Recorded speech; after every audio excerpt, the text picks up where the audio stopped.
அஞ்சிலே ஒன்று பெற்றான் அஞ்சிலே ஒன்றைத் தாவி அஞ்சிலே ஒன்றாக ஆரியர்க்காக ஏகி அஞ்சிலே ஒன்று பெற்ற அணங்கை கண்டு அயலார் ஊரில் அஞ்சிலே ஒன்றை வைத்தான் அவன் நம்மை அழைத்து காப்பான். ஓம் அனுமந்தாய வித்மிகே வாயு புத்திராய தீமிகே தந்தனோ மாருதி பிரச்சோத்யாத். யோகி ராம் சுரத்குமார் யோகி ராம் சுரத்குமார் யோகி ராம் சுரத்குமார் ஜெயகுரு ராயா. உலகெங்கிலும் வாழ்ந்து கொண்டிருக்கும் டிவி நேயர்களுக்கு டாக்டர் சைதை ராஜாவின் அன்பான வணக்கங்கள். நாம் இப்பொழுது இந்த வார ராசி பலன்கள் வாக்கிய பஞ்சாங்க அடிப்படையில் ஜூலை 8ஆம் தேதி முதல் ஜூலை 14ஆம் தேதி வரைக்கும் உள்ளடக்கிய நாட்கள் முழுவதும், இந்த வாரம் முழுவதும் வளர்பிறை நாட்களே. இந்த வாரத்துக்கு கிரகங்கள் எப்பேற்பட்ட பலனை வழங்கப் போகிறது என்பதை ஒவ்வொரு ராசியாக பார்க்கலாம் வாங்க. ரிஷப ராசி காலபுருஷனுக்கு 2வது ராசி. கிருத்திகை 2, 3, 4 பாதங்கள், ரோகிணி மிருகசீரிஷம் 1, 2 பாதங்கள் உள்ளடக்கியது. சுக்கிர பகவான் ஆட்சி பெறும் வீடு. இப்பொழுது சுக்கிர பகவான் 3ஆம் இடத்தில் இருக்கிறார். கடகத்தில் ராசியில் குரு பகவான் இருக்கார். 7 செவ்வாய் கடைசி 3 நாள் ராசியில் வந்து அமர்ந்திருக்கிறார். 11 ராகு ரொம்ப டபுள் சூப்பர். சனி 10 இருந்தாலும் வக்ரகதியில் இருக்கார். இப்படி கிரகங்களுடைய சஞ்சார நிலைகள் மிக சிறப்பாக இருக்கிறது. நேரம் நல்ல நேரமாக உங்களுக்கு கிரகங்கள் சாதகமாக இருக்கின்றன.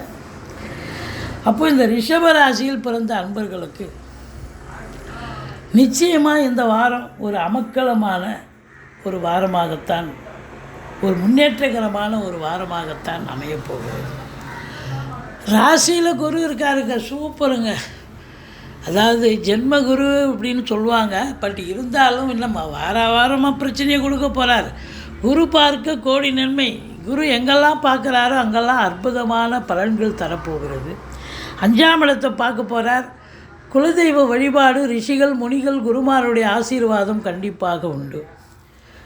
பூர்வீகத்திலிருந்து நல்ல தகவல் கண்டிப்பாக வரும். குழந்தை பாக்கியம் இல்லாதவர்களுக்கு, அதாவது 10 வருஷமாக 5 வருஷமாக 8 வருஷமாக குழந்தை பாக்கியம் இல்லை, நாங்கள் ட்ரீட்மெண்ட் எடுத்துக்கிறோம் அப்படின்னு எதிர்பார்த்து காத்துட்ருக்கிறவங்களுக்கு கண்டிப்பாக இந்த வாரம் நல்ல ரிசல்ட்டு கிடைக்கும்.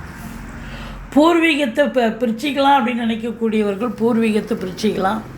உங்கள் பங்கு பூர்வீகத்தில் இதுவரைக்கும் ஏதாவது தடைகள் பிரச்சனைகள் வந்திருக்கும். அந்த பிரச்சனைகள் அகலக்கூடிய ஒரு நிலை, அகன்று சகஜ நிலைக்கு மாறக்கூடிய நிலை. 5ஆம் இடத்தை குரு பார்த்தாலே சந்தோஷமாக இருக்கலாங்க. சந்தோஷத்தின் இருப்பிடமே 5ஆம் இடம் தான். இப்போ 5ஆம் இடத்தை குரு பார்க்குறாருன்னு சொன்னால் சூப்பர். சீட்டாட்டம், race, lottery, speculation, online business, hotel business, share market போன்ற இனங்களில் ஈடுபாடு உள்ளவர்களுக்கு ஒரு அற்புதமான காலம். 7ஆம் வீட்டை குரு பார்க்கிறார். திருமண வயதில் இருக்கும் ஆண் பெண் இருபாலருக்கும் திருமணம் கைகூடி வரும்.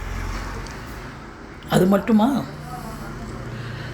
நண்பர்களால் ஆதாயம், கூட்டு தொழில் சிறந்து விளங்கும். எதிர் வீடு, பக்கத்து வீடு, அக்கம் பக்கம் எல்லா இடத்துலையும் நீங்கள் உங்களுக்கு ஆதரவு பெருகும் என்று சொன்னால் மிகையாகாது. 9ஆம் இடத்தை குரு பார்க்குறார். அது ஒன்றும் அதை விட சூப்பர். வெளியூர் வெளிநாட்டு பயணம் அனுகூலத்தை தரும். உத்தியோகத்துக்காக போகலாம், உயர்கல்விக்காக போகலாம், இல்லை சொந்த தொழிலுக்காக போகலாம். எதற்காக சென்றாலும் நீங்கள் சாதிக்கக்கூடிய நேரம் வந்தாச்சு அப்படின்னு சொல்லலாம். இல்லைனா ஆன்மீக பயணம் இன்ப சுற்றுலான்ற பேரில் தான் போகிறேன் அப்படின்னா தாராளமாக போங்க. அதுவும் சந்தோஷம்தான், ஆத்ம திருப்தி, சந்தோஷம் கொடுக்கும். தந்தையால் யோக பாக்கியங்கள். தந்தை உங்களுக்கு நல்லது செய்ய போகிறார்.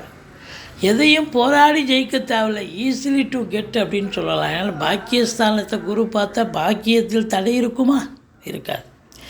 இந்த சனி பகவான் 10ஆம் இடத்தில் இருக்கிறார். ஆனால் வக்ரகத்தில் இருக்கிறதால 9இல் இருப்பதாக ஒரு நிலை. அப்போ தந்தைக்கு இடர்பாடுகள் வரலாம். தொழிலில் சூடு பிடிக்கிற மாதிரி இருக்கும், வியாபாரம் ஆகிற மாதிரி இருக்கும், வியாபாரம் அப்படியே தங்கி போயிடும்.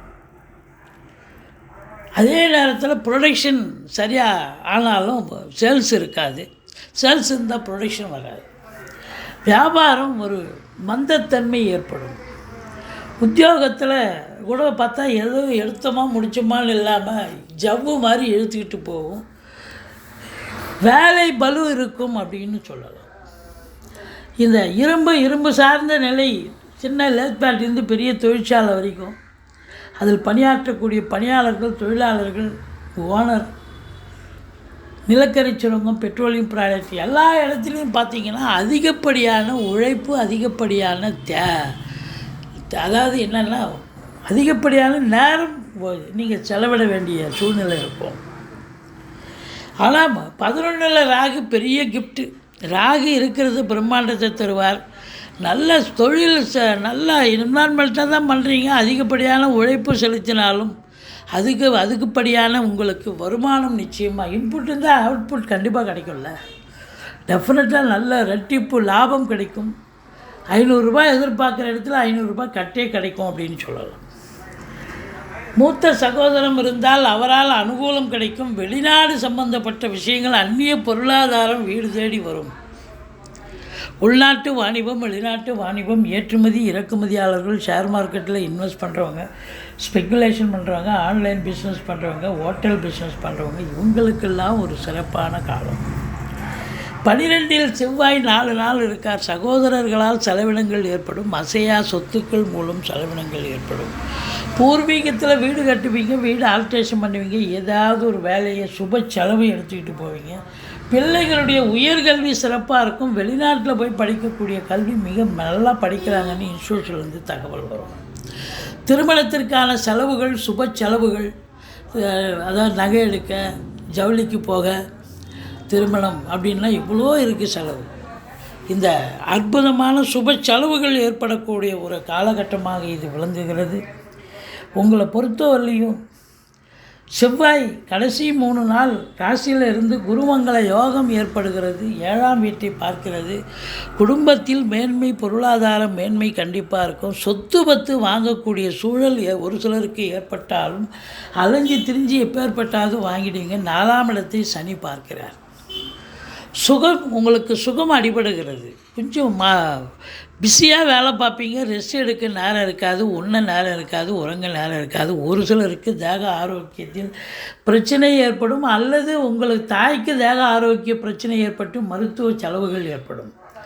வீட்டுக்கு மெயின்டெனன்ஸ் செலவு கூடும். வழக்கமாக ஒரு மாதத்துக்கு இவ்வளோன்னு மெயின்டெனன்ஸ் ஒதுக்கி வச்சுருப்பீங்க. அது இந்த ஒரு வாரமே காலி ஆகிடும். கேட்டால் ப்ளம்பிங் ஒர்க் பண்ணணும், எலக்ட்ரிக்கல் ஒர்க் பண்ணணும், டோர் போயிடுச்சு, இப்படி பல கம்ப்ளைண்ட் இருக்கும். ஆனால் எது ரொம்ப எசென்ஷியலாக அதை மட்டும் பண்ணுங்கள். மற்றபடி குறை ஒன்றும் இல்லை. உங்களை பொறுத்தவரையிலையும் 5ஆம் இடம், 7ஆம் இடம், 9ஆம் இடத்தை குரு பார்க்குறது சூப்பர். 11ல் ராகு இருக்கிறது, அதை விட சூப்பர். இந்த ரிஷபராசியில் பிறந்த அன்பர்களுக்கு இந்த வாரம் அற்புதமான ஒரு வாரம். சாதிக்க போகிறீங்க, சரித்திரம் படைக்கப் போகிறீர்கள். நீங்கள் வணங்க வேண்டிய தெய்வம் ஈஸ்வரனை வழிபாடு செய்யுங்கள்.